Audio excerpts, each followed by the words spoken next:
Podcast City Network. Listener discretion is advised. You're listening to The Everett Lee Show. A shot of entertainment to the head. Sit back, relax, and enjoy the entertainment.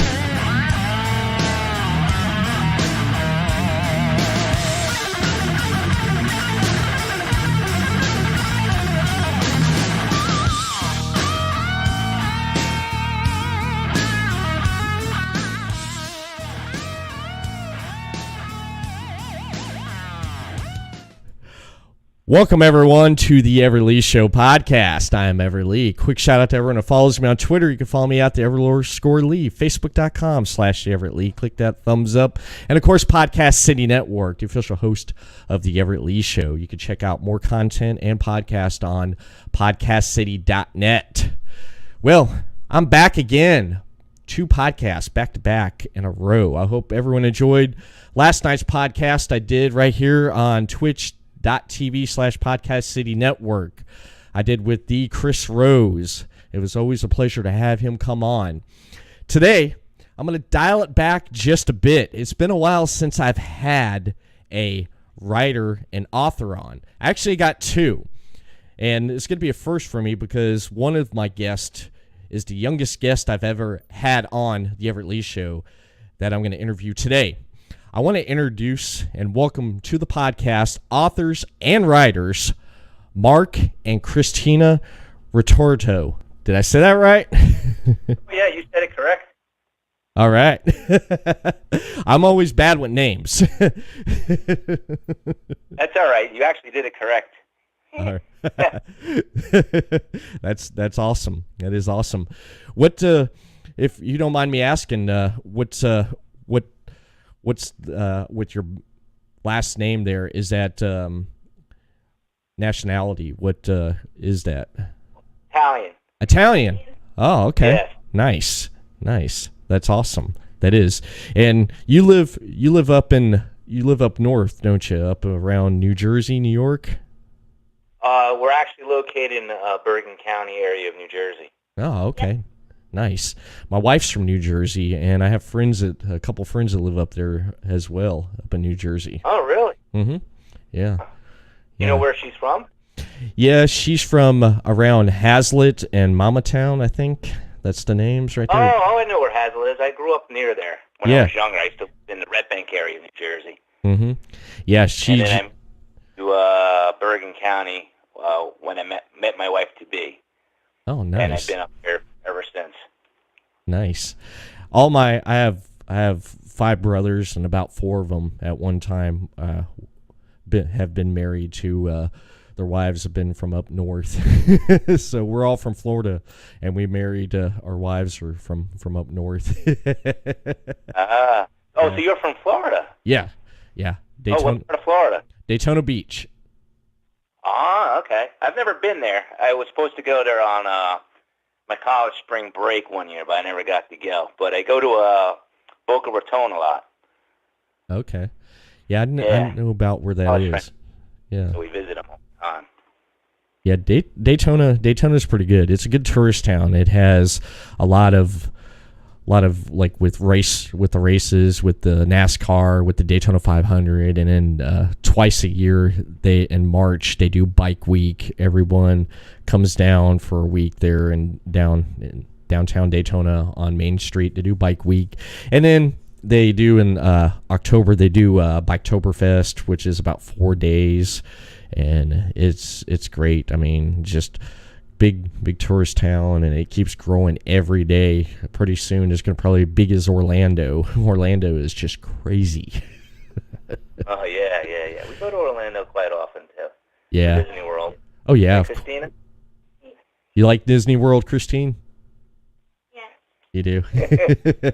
That's awesome. My wife loves it, too, and I can't wait to take my 2-year-old when she gets a little bit older to Disney. Yeah, you got to wait till a little older so they remember it. Yeah, definitely. And speaking of kids, you're a father of 4, right? Yes, I have. I'm the proud father of 4 daughters. Wow. Yeah. You're outnumbered, aren't you? Oh, yes. Yeah. I'm outnumbered here 2-1. I feel for you, man. I have one daughter, and she's a handful. She is a handful. But 4, wow, my hat's off to you, man. My hat's off to you. Yeah. and and speaking of family, pretty much your family is a writer of families, right? Yes. Yes. And It started out with Kristina writing first. She published her first book when she was 10 years old. wow. Her first book is called I Am a Survivor. And then shortly after that, probably like 6 months later after that one, she published her second book, which is called Invisible Girl. Oh. And my second oldest daughter, Julia, is in the process of finishing up her first book. Hopefully it'll be done by August. She's very busy.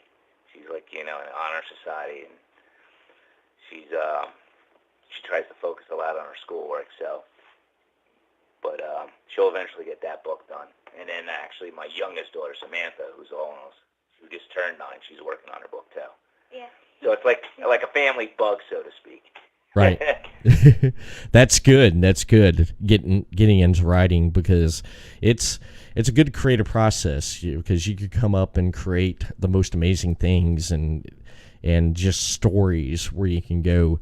To me, storytelling is like it's been around forever, and people today they buy books. They even get the Kindles to get audio, or the physical copy. I prefer myself the physical copy, because I like to sit there and hold it, and I'm able to flip through it and feel it and stuff. But a lot of people prefer the digital format and stuff, though. But people are reading, and that's what's great, and that's awesome that everyone in your family there writes and is creative and in the arts of doing that, being a creative writer. Now, with being a creative writer and being a writer and an author, you actually have a book out called The Cabal, The Saga Begins.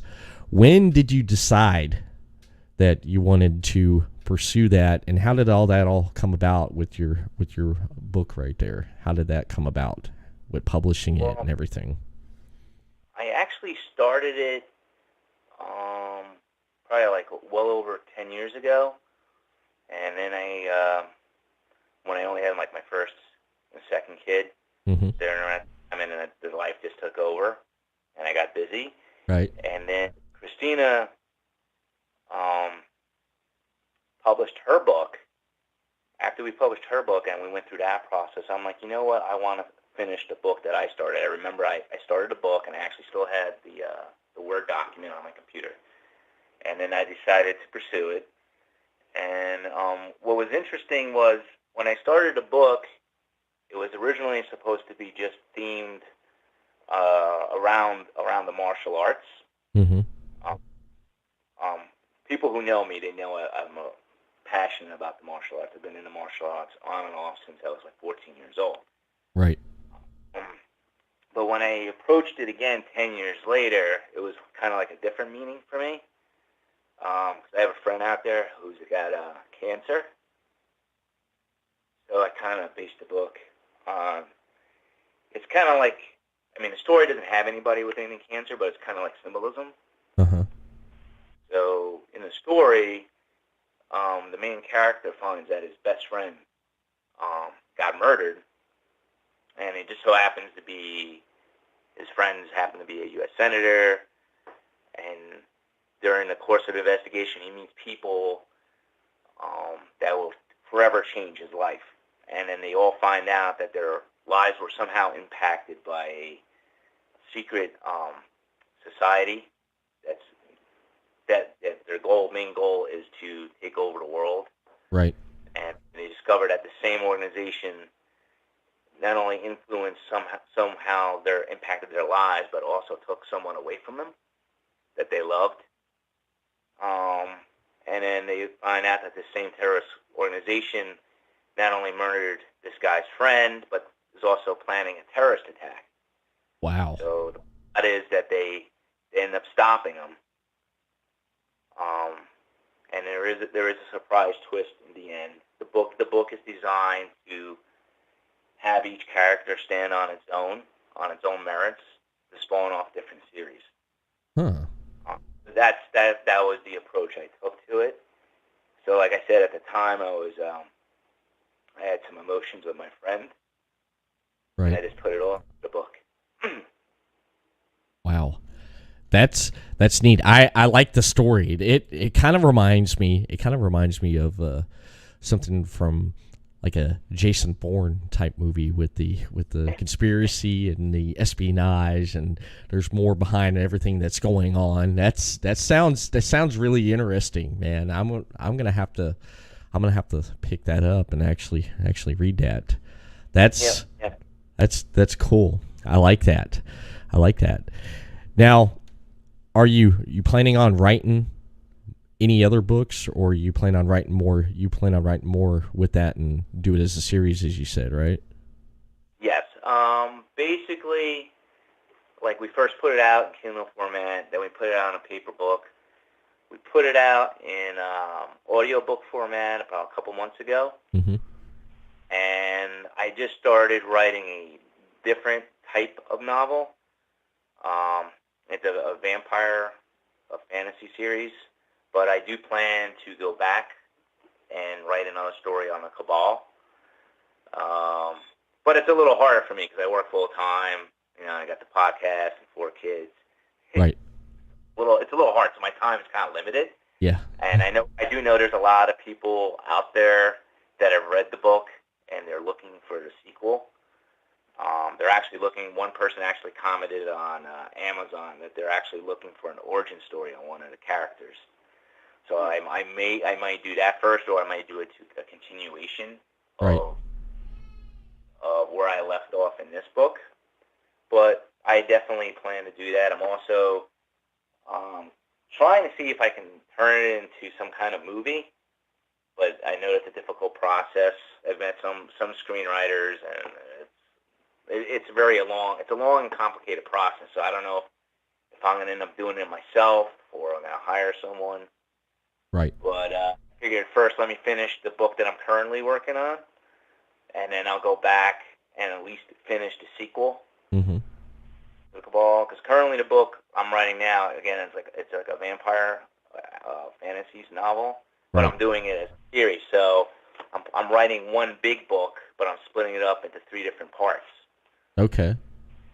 And then each part will probably be distributed probably like 4 to 6 months in advance. 4 to 6 months apart. This way, there's not that much wait time between the books. Uh-huh. And that's pretty much it. Just taking it from there. It is a creative process, and it's not something you can rush. Right. You get to ask questions to my daughter. She can attest to it, even though she's got more time on her hands. It's not something you can spit out. Like, you think you come up with the great idea, Yeah. and then you try to put it on paper, but then you try to fill out the pages with more details to make the novel even more interesting, and it's not that easy. Right. It's not. I mean, great ideas, and I can come up with like a backbone outline to the story, Mm-hmm. but going into details is what I find the most difficult and the most challenging. But it's fun. It is. Now, did you self-publish this yourself, or did you go to a publisher? We self-published all our own books. Mm-hmm. And there's a particular reason for that. A lot of these. I mean, we have like some offers on the table from other publishers for our next books. Right. We may try that out once with one of our next books that are coming out. Uh-huh. But usually the profit splits are, not so great if you go with a traditional publisher. And they say they supposedly market your book on your behalf, but I don't know how much of an interest they would have. Yes. It's not like we're, Stephen King.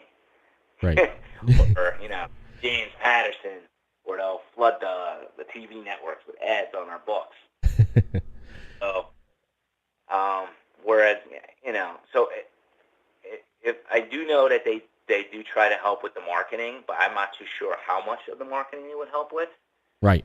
And there's a lot of publishing companies that are like, all right, if you can keep 100% of the profits, but you have to buy a package from them, like right. either marketing package or an X amount of books. So we decided to go with the self-publishing route with Barnes & Noble and Amazon because it's obviously free, mm-hmm. and you have a little bit more control, and you pretty much get around the same profit, if not more. Yeah. And go with Amazon. I don't know if anybody's listening to this and they're thinking of writing a book. If they go with Amazon, exclusively with Amazon, you can enroll your book in the Kindle Select program. So that means you make money not only when someone buys your book, you also get paid when someone reads your book. So it's kind of like a library. People check in your books and they return them, mm-hmm. whenever they want. Yeah. If you're, I think you pay $10 a month and you can get like 20 books a month. Actually, if you read 20 books in a week and you return them, you get another 20 back. Wow. If you're a member of Prime, I think, and you pay the Prime membership, I think you get like 10 books. Not bad. Yeah, but it's a limited per month or whatever. But it's a good deal. It is. I mean, it's obviously lucrative being an author, but it does help. It's fun to do, and my daughter loves it. Right, Kristina? Yes. She loves to write, and, I support her. Uh-huh. It's very interesting that someone at her young age is so interested and focused on creating stories. Yes. So that is good. That is, one point a few years ago, I came up with like a really short story, and not like a novel, but the novelette, and I ended up getting that published. I went through Amazon, the publishing through Amazon there for self-publishing, and it was cool. I got to create the cover and the back cover and all that there, and I believe that's the way to go. A lot of authors and writers are doing it nowadays instead of hitting up publishers. And being a self-publisher, I've had on my show plenty of times. I've had in the past. I had one author named Jack Flacco. He published 3 books for Amazon, and all 3 of them he self-published, and they were like in the top 10. And that's just a way to go, and just doing it that way. But it wouldn't hurt, like you said, to try a publisher out and just for one book to see how that goes too. And that's pretty neat there. And yeah. You said Barnes & Noble. I read something today that Barnes & Noble got bought out. Did you hear about that? No. Yeah. This one company went ahead and bought Barnes & Noble out for, I think it was $475.8 million. They bought them out, and I didn't read more into the story though, but I thought that was interesting. I'm like, wow, they got bought out. That's just crazy.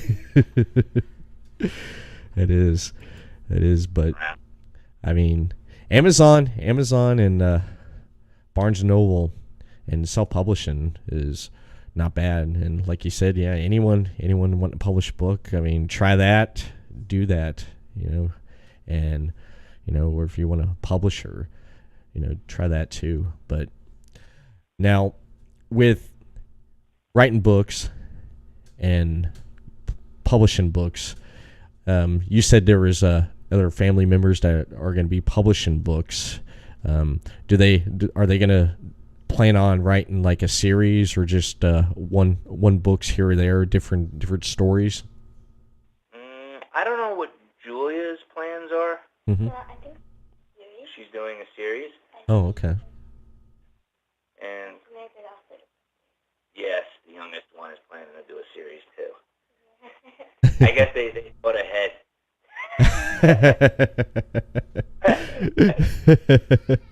That is Wow. Oh, kids. That is neat. That is neat. I want to ask Kristina a few questions. I want to ask you, Kristina, about your first book that you wrote, I Am a Survivor. Can you tell me what that was about? Okay. So, basically, the idea was so basically, they're this girl, and she has cancer, and so basically, everyone she gets bullied for having cancer and stuff at her school, and she feels she misses out on a lot of stuff, but she learned how to fight through it, and she learned how to stay strong, even when sometimes things hurt, physically or emotionally, and so basically, yeah. Wow, that's nice. That's a neat story, right there. And your other book, your second book, you wrote, Invisible Girl. What is that about? So there's this girl who's named Elizabeth. In the story, she likes to be called Lizzie. So basically, so Lizzie, she's really quiet. She gets scared whenever she has to talk, and so basically, because of that, she's always been ignored. And there's really no one she could go to because her father is always working, always busy, never home, and she never knew about her mother.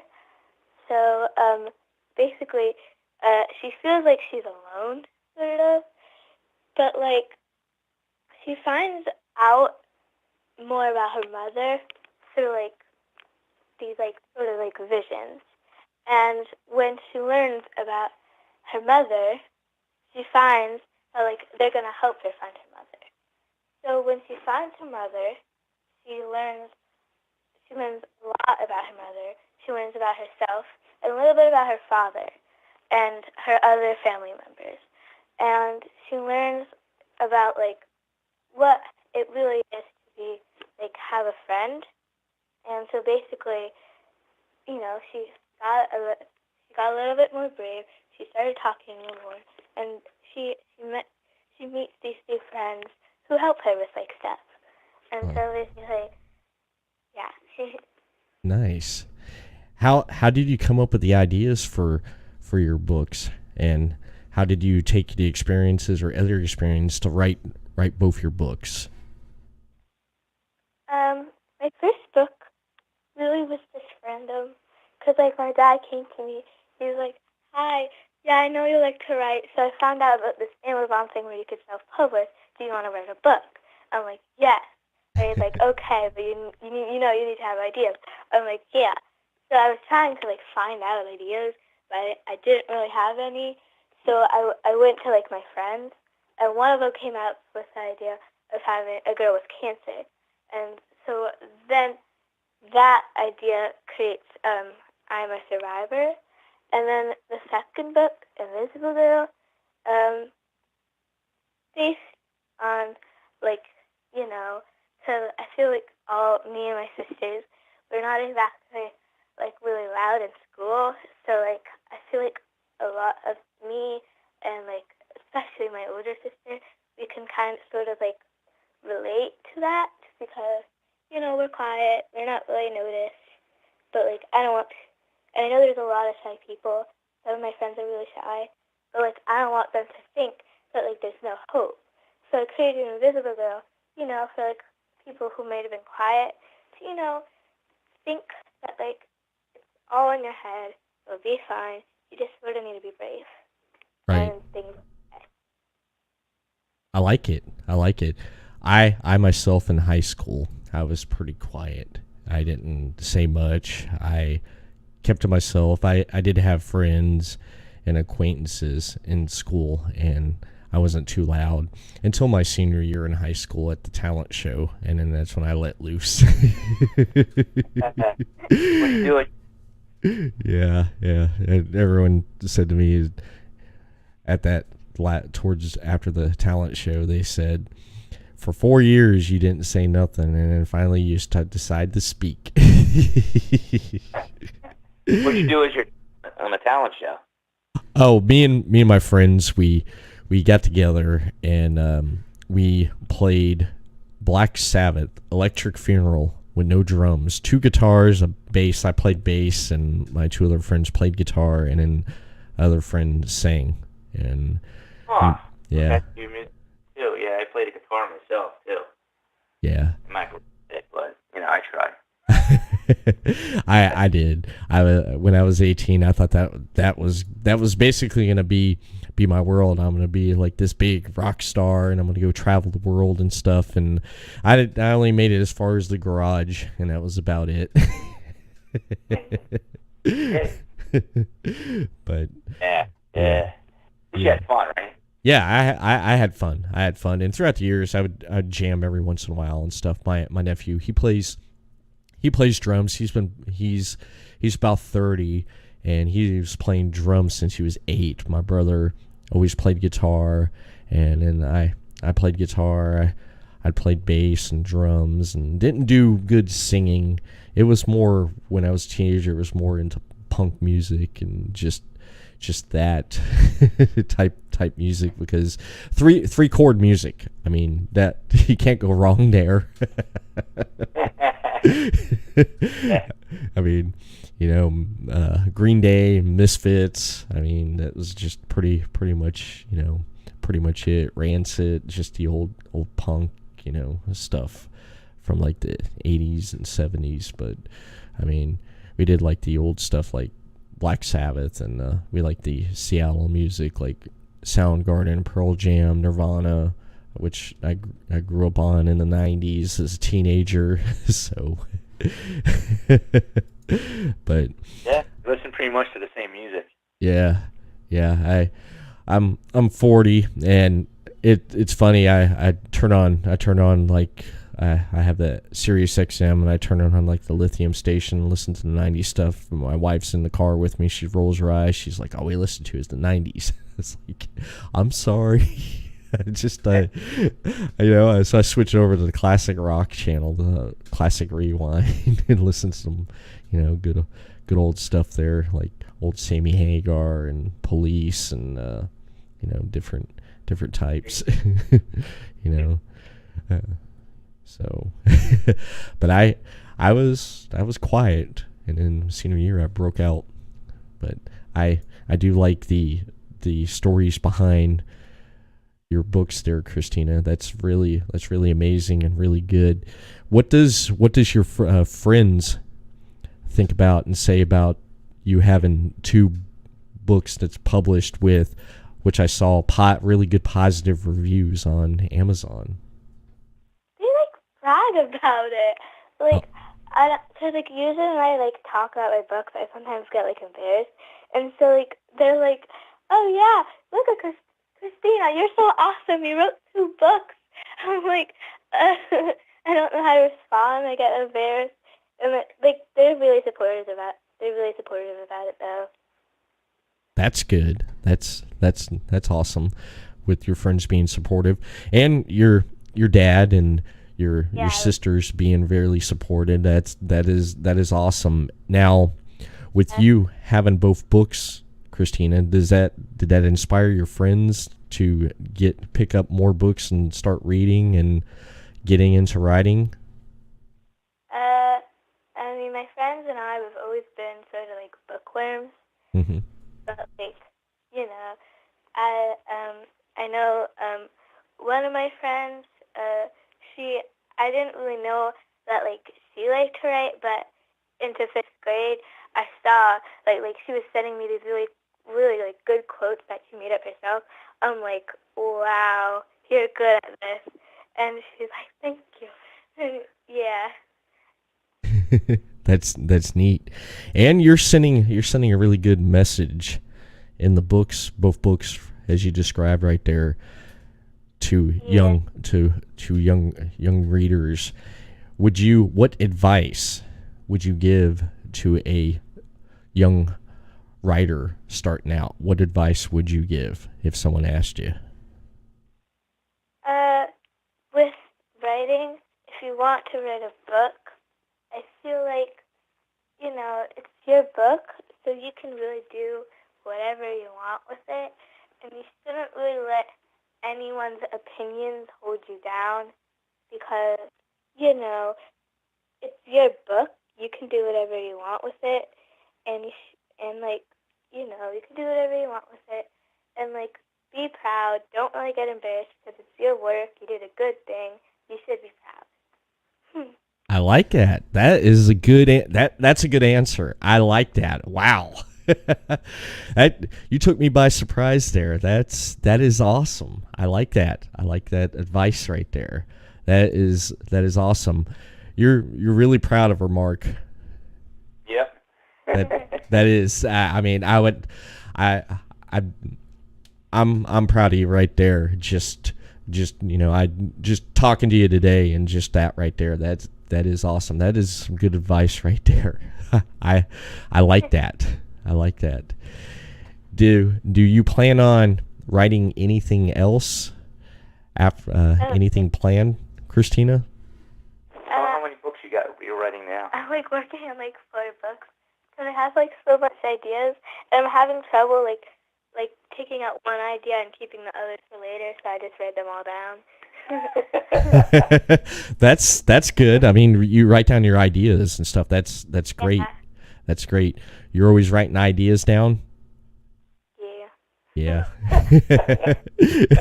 Do you do the same thing, Mark, when you come up with an idea? Do you have a notepad right there where you come up with an idea and you write it down? Do you do the same thing?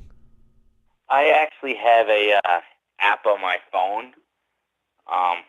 It's like a memo pad. It's called InkPad, and it syncs with your Google account. And I just have an item, a book ideas, and I just jot down not so much the whole storyline, but an idea of a story. And I have 5 or 10 different ideas of books that I like to write on. But that's not going to get. I'm going to focus just on the Cabal and the Vampire series first because I want to get those done. But I think Kristina goes more in depth. She's actually writing 4 different books right now. Wow. Or one I think is almost 200 pages right now. Oh, she's nice. not done. Whereas me, I'm just focusing on one book, and I just have my ideas on an app that syncs with my phone, so that when I'm done with the Cabal, I can go start something else. Uh-huh. But an outline, it's not detailed. She's got pages and pages. She just hasn't finished them all.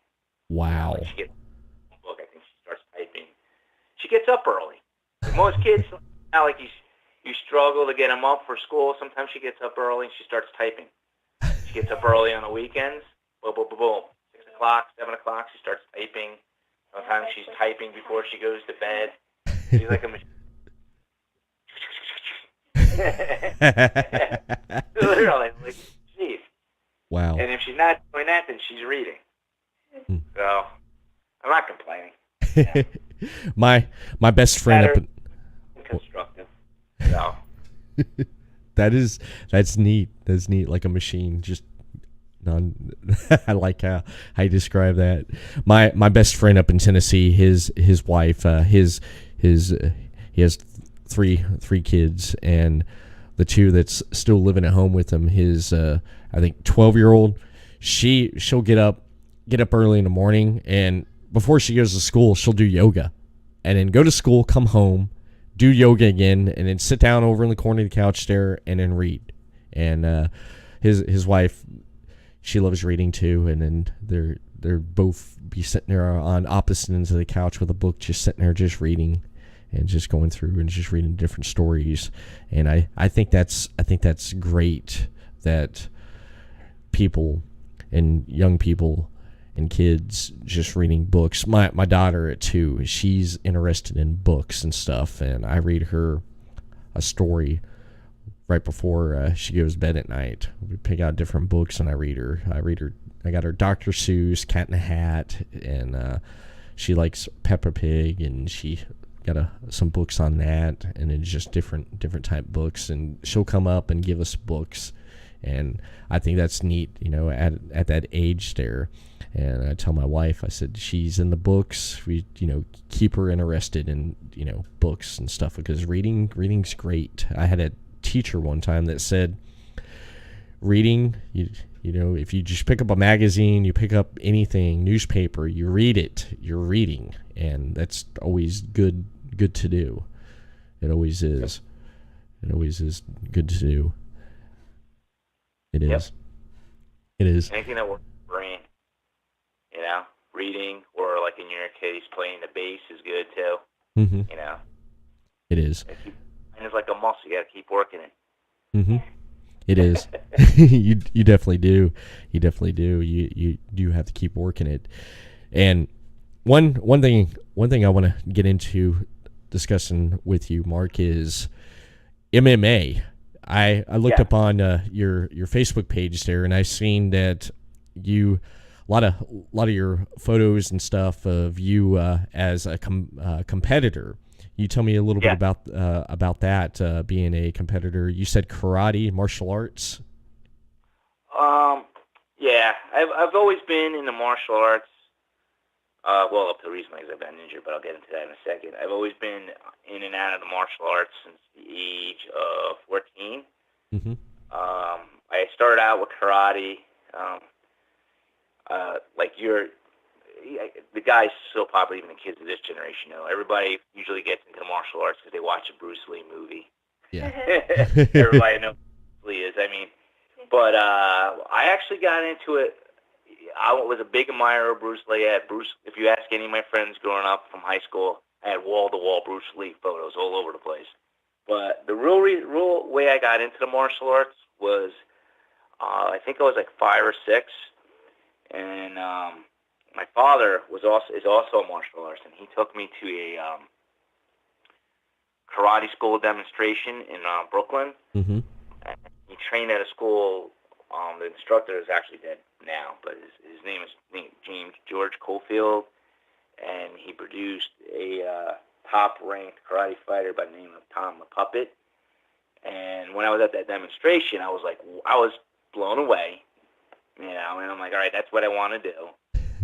I didn't really get into it till I was like 14, and then what happened was I graduated college. When I graduated college, I went back to karate. I was studying at a school, and my instructor was Ray Martin, and they had he was one of the first few people that cross-trained.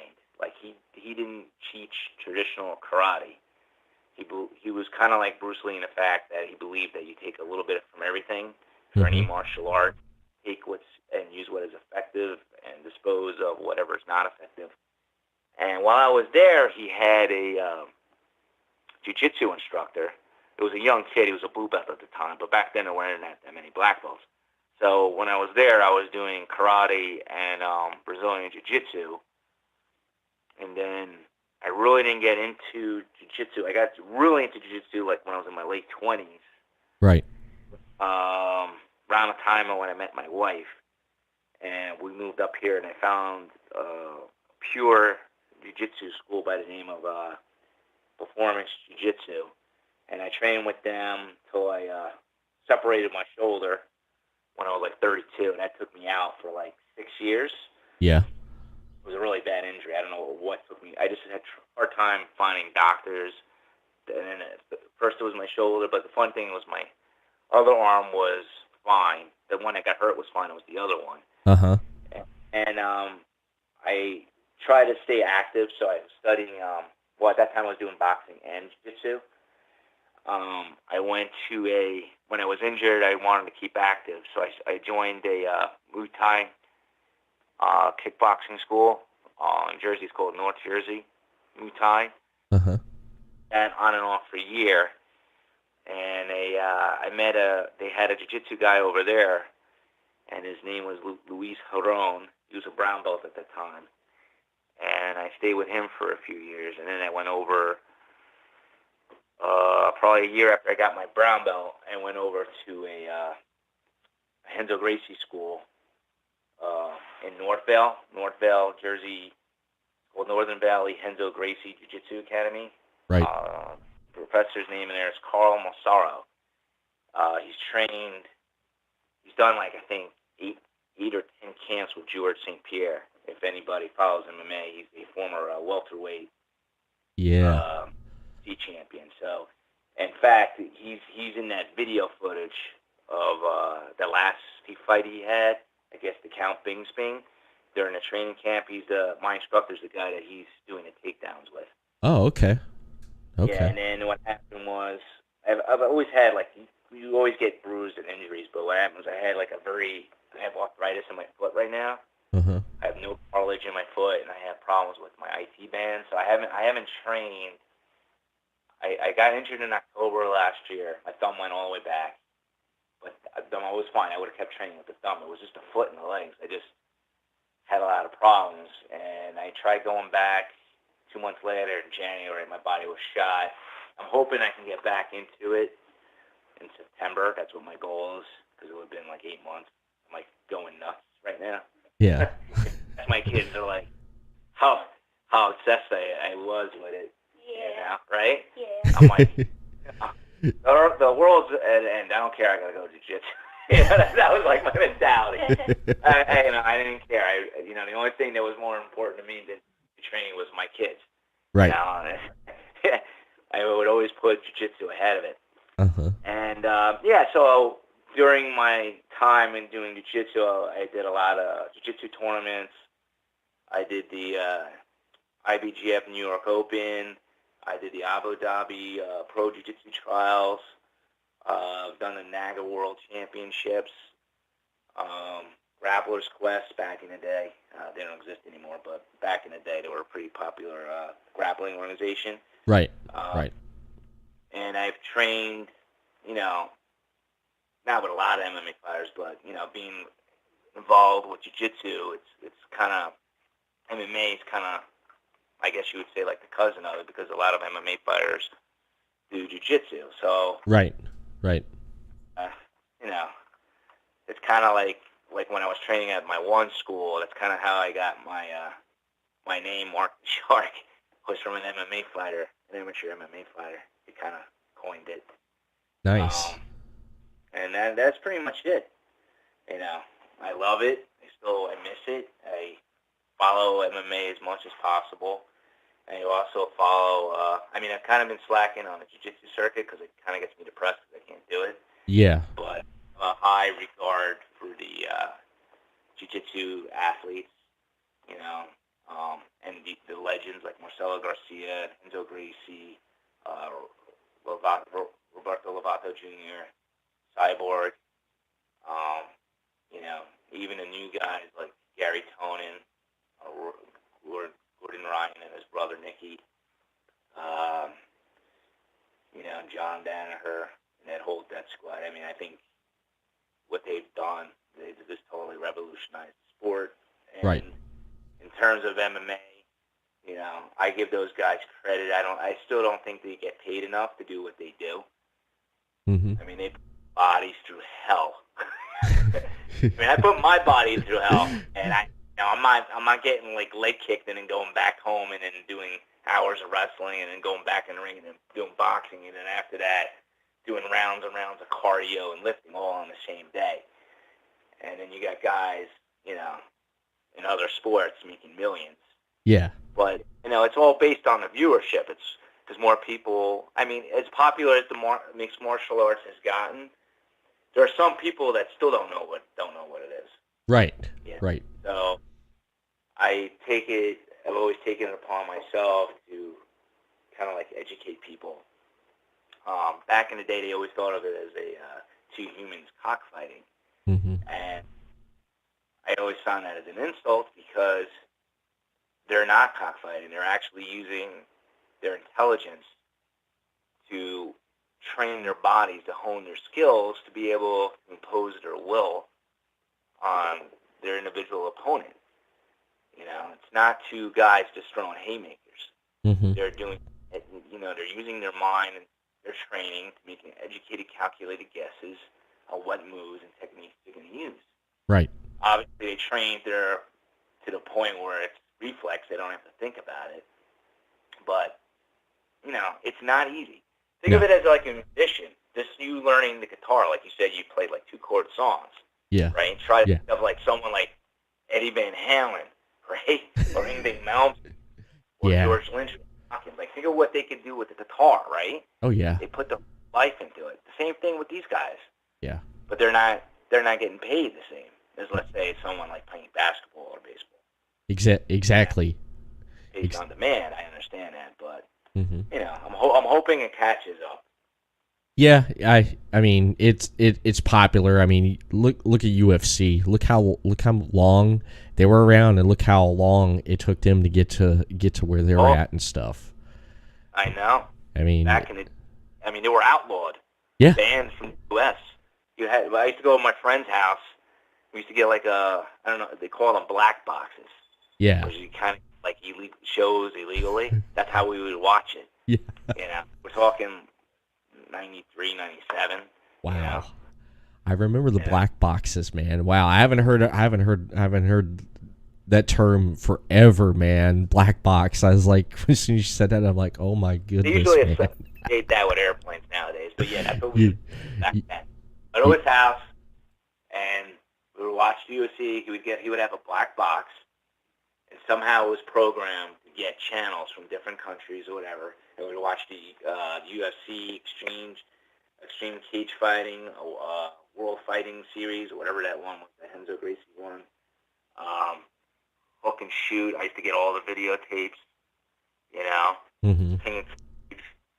you know, they weren't easy. It's not like nowadays. It's a little easier. Everything's like streamed. They got on ESPN, but it took the UFC a long time. It did. You know? It did. As much as like Dana, you know, a lot of fighters may hate him. They think he's kind of like, you know, he takes advantage of the fighters. But in some ways, you got to give him credit. Right. Because if he did not have the connections he had to the Fertitta brothers, and have that connection, and it put together with his outlook on the sport, it would have never grown to the way it is now. It wouldn't be on ESPN. Exactly. Or Fox. You know? Yeah, exactly. I totally agree right there, man. I mean, he built it, and it took it a while, and it's, you know, it's hot. It's still hot, and I mean, there's so many fighters coming through and stuff and everything, and it's great. It is great. And I did listen to your podcast there. You just started it not too long ago, did you? How did you come up and you decide I want to do a podcast, I want to talk about MMA? How did that come about? Well, like, remember when I said I got injured? Yeah. And I going nuts? Well, it has to take my mind off the fact that I'm kind of not doing jiu-jitsu anymore. So I poured my energies into different avenues. Doing more music now. I'm playing guitar. I actually started taking piano lessons. But the other project I started was the podcast. I figured, let me start. I thought about it like maybe a few years ago, but I'm like, you know what? Let me focus my energies on this. I can still, even though I'm not training, I can still be involved somehow with the martial arts community. Right. You know, I help out. I still have my jiu-jitsu roots. I help out local jiu-jitsu schools. There was not too long ago, there's a jiu-jitsu school, I think it's in Mahwah, New Jersey. They had a charity roll for brain cancer. Right. So I helped them out last minute by, I just saw like a Facebook entry, and I'm like, hey, you know, let me just help promote your cause there. You know, so I figured, like, even though I'm not on the mats rolling, I'm helping other martial artists, particularly those in the MMA and jiu-jitsu world. Right. Promote themselves. I also promote, talk with a lot of health and fitness experts, just to help other, like if there's an MMA listener listening to the show, they can find other ways of keeping their body healthy. I've had interviewed like a sports psychologist, and he talks about how to dealing with like adrenaline rushes and the adrenaline dump that competitors deal with, and like how to deal with the fear and anxiety that you get before you get into a fight. I've interviewed diet experts to learn about how to diet healthy. I also interviewed a lot of local MMA fighters. I interviewed recently a fighter. Well, he doesn't fight anymore. He fought on Bellator, Adam Meredith. Very interesting character. So I like it. I still keep my somewhat involved with the martial arts. Right. Involved in promoting mixed martial arts as a sport, and I help promote the fighters. Right. Yeah. It's good. Most, because they don't get a lot of help, help them promote their fights. So that's pretty much it. I like it. And also you get when having a podcast, you get to talk about something you're passionate about that you love enjoying, and you get to throw a plug in there for your books and your daughter's books, which is great too. Which is really great too. And speaking of your book and Christina's book, where can people find your books at? Where can I find your book at, and where can I find Christina's books at? Okay. I mean, obviously it's on Amazon and BarnesandNoble.com, but to make things simpler, they can just go to our website, which is www.ritortofamilybooks.com. That's RITORTO, familybooks.com, and right from there, there'll be direct links from our website to the Amazon pages to buy the books. Now, we do have hardcover copies of our books that you can only purchase from our website. Also, we have links to Christina's brand new audio book for I Am a Survivor. That's on there, and for my audio book version of my book called The Cabal, The Saga Begins. And we're also on Facebook. You can look for a family book, Ritorto Family Books. On Facebook, we have a YouTube channel. You can look for my name, Marc Ritorto. We also have our blog, which is right off our website to find out more information. And Marc Ritorto on Twitter and Instagram. But the best place is obviously our website, ritortofamilybooks.com. They can go right from there, and it'll take them to wherever they want to buy it. If they want to buy it from Barnes & Noble or Amazon. That's the simplest and most effective way. And if they want to buy our hardcover books, there's a link there as well. We also sell swag on our website. There's a link there. If they click on the shop link, they can buy hoodies and T-shirts and hats based on the novels of our book. There's like the Cabal mug, the Cabal hoodie, the Invisible Gold baseball cap, as well as the generic Ritorto family T-shirts for men and crop shirts for women. So, you got it right there. You scrolling. Yeah, I got a screenshot right here. I've been screenshotting it right here. I'm on your shop right here, and right here I got your website right here. That one's the book, but if they go to the one, if they click on the shop one, I'll take them to a different page for where we sell our T-shirts and stuff. But for the books, that's basically you just click on the books link, and they're good to go. Yeah, you can scroll down right there. At the top is Invisible Girl. You could buy it. Shows right here. You buy it on Amazon, Barnes & Noble, and you can buy the hardcover version. And like you said, Invisible Girl, same thing. Buy it on Amazon, Barnes & Noble, and you can buy the audio version. And The Cabal, The Saga Begins. You buy audio version or book or Amazon or from Amazon, Barnes & Noble, and then you can buy the hardcover version right here. And you get the links at the bottom right there is mentioned to your socials, your Facebook page right here. I'm pulling up. And when it loads, that's what happens when you have tabs open and stuff and you got streaming software all on at the same time. right here. There it is. There's your Facebook page right there, Marc J. Ritorto, right there. And you go back, you got your Twitter as you mentioned, and that's neat right there. I like the website. It's easy to navigate. Definitely navigate. Hey, look, there's a tweet on the Everett Lee Show. I shouted that out. Yeah. I saw your posting today. Oh, thank you. Your artwork was pretty good. Oh, thank you.